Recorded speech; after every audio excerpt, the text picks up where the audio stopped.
Diamond Bar High recently launched a new Culinary Science program. Students have prepared everything. From fancy dishes like caviar and sushi to sweet delights like crepes and cakes, our Crescendes has the mouth-watering story in tonight's SoCal Strong. So today we're making jalapeno poppers. These teens are among the first students in a new career readiness program at Diamond Bar High School. The Culinary Science class launched this year. And it's pretty exciting. I really like cooking, so I was excited to do this.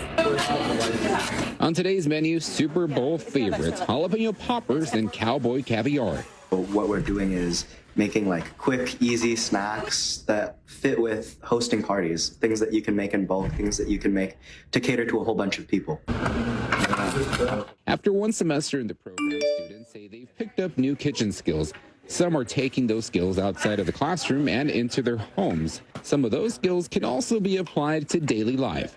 It's impacted me with my time management skills because this class, since our periods are so short, we have to get a lot of things done. I actually hosted a party with a few of my friends for Christmas, and we all cooked together. We all got in the kitchen together. We all made stuff. It was an excellent time that probably wouldn't have happened if it weren't for this class. Ready? Yes. School officials say they were able to launch this new class with new industrial kitchen equipment thanks to a state grant.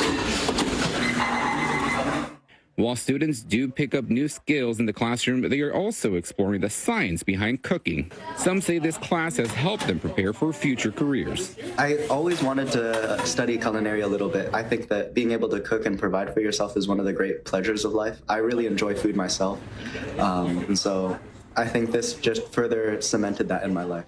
Good job, guys. In Diamond Bar, Eric Resendes, ABC7 Eyewitness News.